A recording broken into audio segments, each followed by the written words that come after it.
Ariana went home a little less than a week ago, so it's really just last week that I did not vlog at all. I was still getting over being sick, and I finished my annual reading goal in October with the last book that I finished in October, and now I haven't really been slumping. I've been reading and I've been enjoying what I've been reading, but I haven't been reading very much, and I think a lot of that has to do, one, with being extremely busy. Two, Ariana was here and I got behind on some things that I would normally do chore-wise, house-wise when she was here, so I had a lot of catching up to do. Plus things were taking longer because I wasn't feeling well. Work was crazy this week, and then I had quite a few appointments, and so even when I did feel like sitting down and reading, I wasn't necessarily home early enough in the evening like I normally am. So my reading time was more limited. So I did not finish any books last week, and I hadn't really even sat down to think about my TBR for November. I finally got that done this weekend. Today is Sunday, and I feel good about it. It might be a tad bit ambitious, but I did read 10 books in October, so I think I'm going to shoot for it, and we'll see how we do. Now, considering the fact that we're already in the second week of November, and I haven't finished a book, and I'm still finishing the books that I had on the go that I did not finish in October. Wish me well.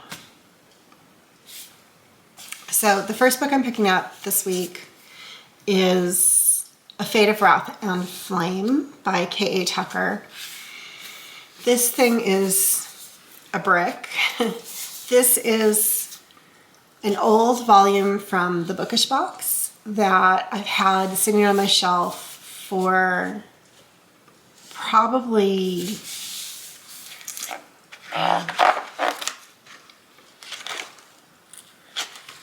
it's got to be three years since it came out. It came out in 2021.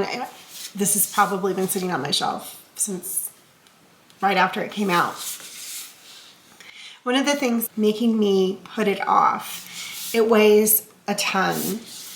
The paper is glossy magazine type paper, and I think this is one of the first books that the Bookish box printed. And so it is on this really glossy, heavy paper. And I don't really enjoy that, reading a book on magazine paper. I think there's something odd about it. So it reminds me of reading a textbook, and it just seems, I don't know, there's something weird about it. And then the fact that it just weighs so much, it's hard to hold.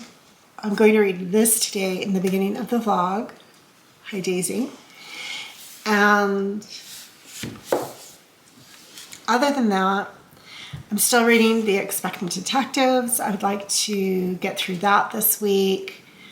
I've picked up The Chestnut Man, which is a book that I had previously started in October of 2022.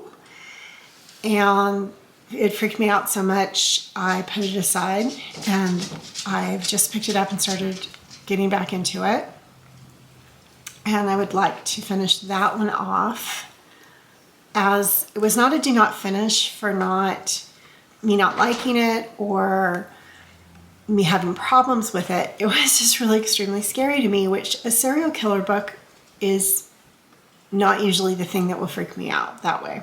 So we'll see how that goes this time. And then the last thing I have going right now is, The God and the Gumaho by, I cannot remember the author's name, but fantasy, urban fantasy, Korean. god character, fantasy characters, which I'm really, really enjoying. I would say of the books that I have going right now, probably enjoying that the most. And so I think I'll probably get through that the quickest. And that may be the first one that we see actually finished this week. We'll see. Let's read.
Good morning. It's Saturday.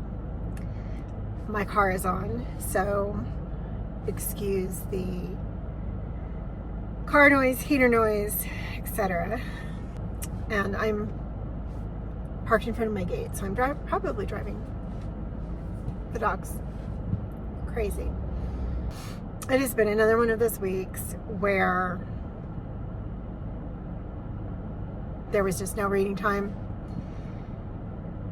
I mean, I read, but there was no let's sit down and read together time. It was pretty intense at work this week. Is the best way that I can put it.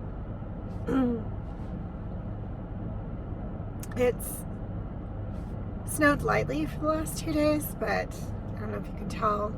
Blue skies, trees, it all did not stick, at least at my house. As I look across at the peaks across the highway, it's definitely stuck over there, so pretty sure at the lake it's got some good snow. I am on my way to the bank and Barnes & Noble. I have to return. This will be fun. This is the book of the month at Barnes & Noble. So you get it, you buy it, you get something for 50% off, right? And when you're a member, thought it sounded good, I bought it. And then that was the book in this month's Once Upon a Book Club. So I'm taking it back, obviously. And of course, it will not be a return. I will be exchanging it and probably buying a few more. I have some things in mind. Especially since this last week was the week that the Goodreads nominations came out, and there were a few things that I'd been on the fence about, and now I'm, of course, influenced. And so I will probably pick those up. Then I have to go to Target. Thank God for curbside pickup, because that has been a budget saver at Target, not going inside.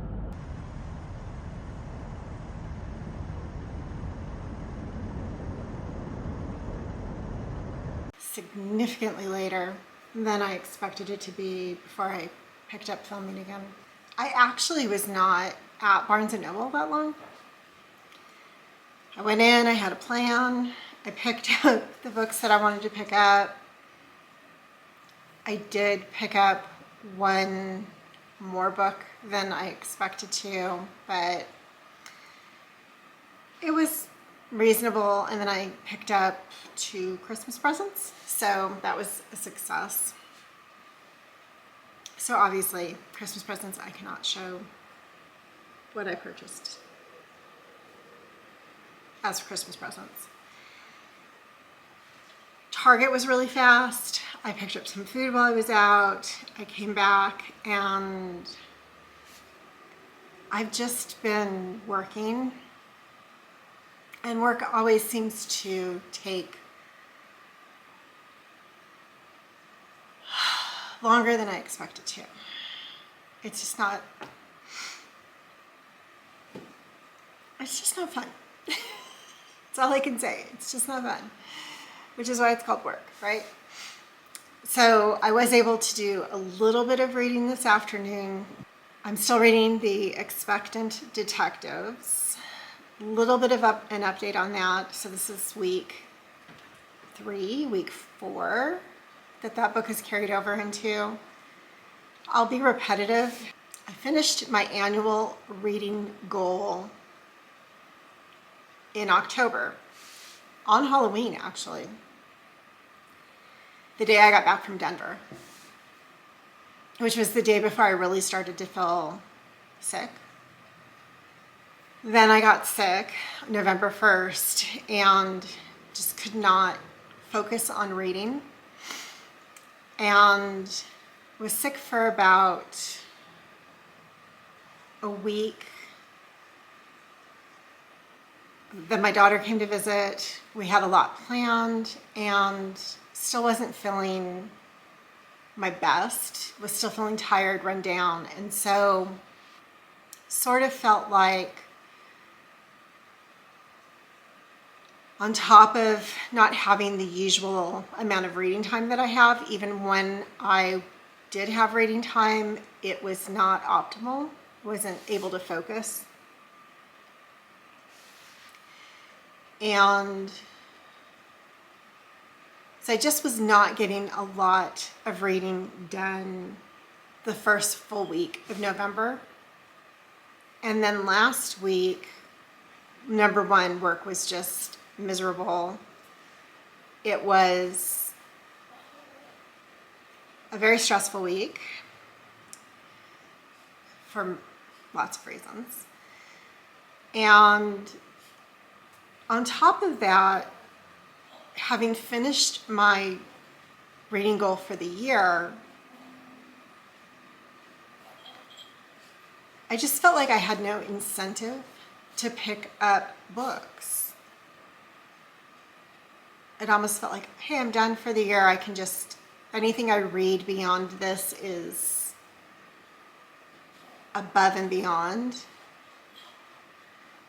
So you don't really have to do it. And what's unusual is normally I would be very type A focused in that type of a scenario and be like, okay, I met my goal, but let's see how far we can exceed it. And I just have not in the last week been that way. So The Expectant Detectives now is in week 4. I like the female characters. I like the setting in the Cotswolds of these, the majority of the women are sort of transplanted out of the big city and they're now living in the Cotswolds to raise families, and they are a little bit of fish out of water, having come from the city and careers, and now they're pregnant or have just had babies, and you're going to be a mommy now, and they're not really sure that's what they truly want, although everybody is making them feel like that's what they want and that will be the best thing for their family. And although they know or they feel that, yes, I want to raise a child out of the city and this is probably the better place to raise a family, what does that do to me as a woman, having to give up who I was before to come here and do this? My partner can still have his or her career, can take the train into the city, can even have a freelance career and live here, but can go back to the city when he desires, etc. But I will be in this traditional role of being the primary carer for the child, and anything I want to do will be secondary to that. And one thing I haven't at this point in the book, and I only have about 100 pages left in it, I don't really remember there being mention of discussions between the partners about we discussed this and we decided together that you wanted to do this, or you said you wanted to do this and you made this decision. And I understand that it's a big change and you feel like you're giving up part of yourself. There are a lot of things, especially about the relationship between our main character, Alice, and her partner, Joe, that I find very problematic. And I obviously don't want to give anything away or go into a big discussion about it. I just want to say there are a lot of things about their relationship and the way he treats her that I find to be very problematic. So I kind of know what I want to have happen by the end of this wrap up, but I get a sense that there's going to not be the resolution that is the resolution that I would want there to be as far as that relationship is concerned. I think that there's some gaslighting going on there and some definite manipulation and condescension. I think that we're going to find out that he has a secret. And there's going to be, and this is all an assumption, not spoilers because I'm just guessing, but I believe he has a secret, and in the resolution of the book, there's going to be some denouement that he had to gaslight, he had to condescend, he had to manipulate in order to keep his secret. And if that really happens, I'm going to have so many problems with this. It will be very, very difficult for me to give the book anything more than a 2.5, just for that reason alone. Because I don't think you should ever, as a female author, excuse a male character gaslighting anyone, but your female protagonist especially. Just to not be honest and forthright with his partner in the relationship. So I'm hoping I'm wrong, but there's something about their relationship that I don't like him. And I'm one of those readers, I would prefer to like somebody in the book. But because he's not the main character, he is a secondary character, even though he's her partner, I could live without liking him. It's the way that I feel about the husband in the Leslie Myers Cozy Mystery series, the one that has all the holidays and birthdays and weddings and things in the titles of the books. I don't like her husband. I think that there are problems there, but he's so secondary to most of the stories, whatever. And so if this is a situation like that, I could probably live with it, but I think he's somehow intrinsically tied to the mystery in this, and he's doing this because he wants to keep a secret. And I don't think, why is he keeping this secret from her? Why is he keeping the secret from her? They're having a baby together. They're in a relationship, they're having a baby. Why are you keeping the secret from her? Why can't you be honest? Why can't you tell her these things? Watch, I'll be completely wrong, and I'll have to admit it next week that I was wrong, and I just read all of this wrong. And I will. I'll own it. I did finish one audiobook this week, which was The Sign of the Slayer by, I cannot even remember her name, Sharina Harris. And I don't normally give ratings to audiobooks because I can't give my full attention to an audiobook like I can to a book that I'm reading. Primarily because I'm either driving, doing chores, traveling, not really able to jot down reminders that would play into me rating a book. So I don't rate books that I listen to on audiobook because I feel like I can't be fair to them. So this is just going to be general impressions of that book, frequently because of the fact that my mind can wander when I'm listening to an audiobook.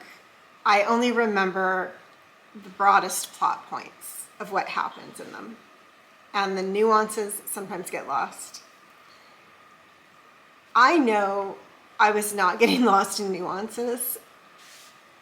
There was a lot of illogical stuff going on in this book. Things that made me scratch my head a few times. I know I heard something, And then a chapter later, something so contradictory would happen to what was said in the previous chapter. I was just like, that doesn't quite add up. And it was a really long book.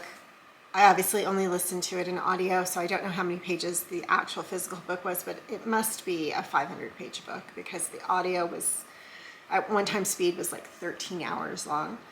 That's a long book. And there was a point where I still had several hours left, and I was thinking to myself, this could be wrapped up right now. Something could happen and this could be wrapped up. And yet we still have 4 hours left to go. How is she going to fill this time? And she did, but it seemed like it was very much setting up the next book in the series instead of this event happening, wrapping it up, and then using all of this to begin the next book in the series. This sort of plays into a lot of what I've been saying in previous vlogs about the lack of editing, especially when you're not on the bestseller list.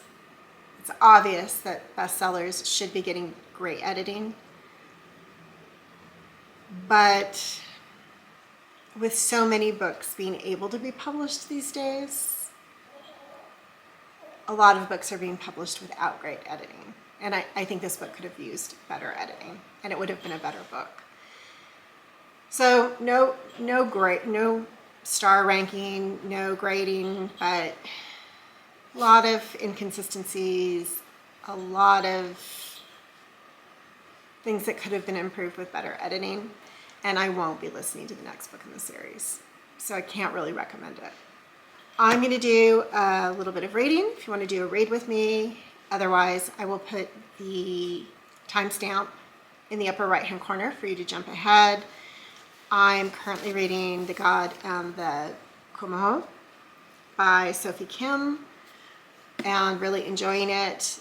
This is one of my really favorite types of fantasy, which is urban paranormal fantasy that has a detective type character. I really like Ben Aronovich's Rivers of London series, where there's a ghost hunter element, and it becomes, as the series has continued, it's become broader. It's more than just ghost hunters. It's the special division of the London Metropolitan Police that are involved in ghost hunting and witchcraft and things like that. And this is taking a very similar concept, but it's taking Korean gods and folk tales and placing them in the modern world and making them their own police force of the gods and the immortals and that type of paranormal activity to prevent both crimes against mortals and crimes against other immortals in the mortal realm. So since this is one of my favorite types of fantasy, I really had high hopes for it. I do really like the characters. I'm really enjoying it so far. It's probably not going to be a 5-star read, but at this rate, it's looking like 4.5 stars if everything holds true.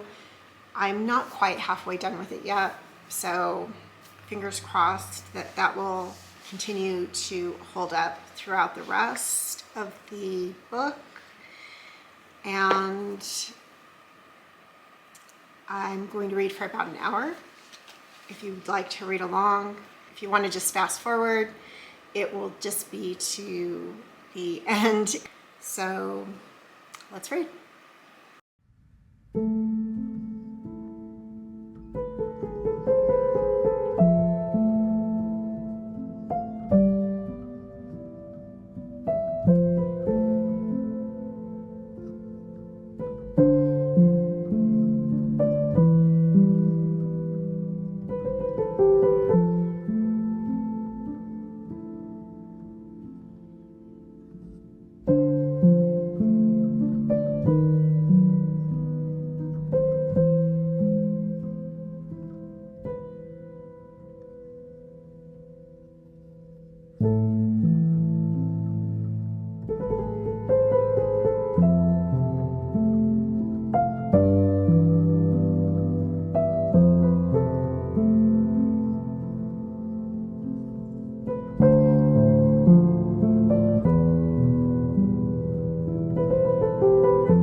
And I completely forgot to record an outro. So thanks for reading with me this week.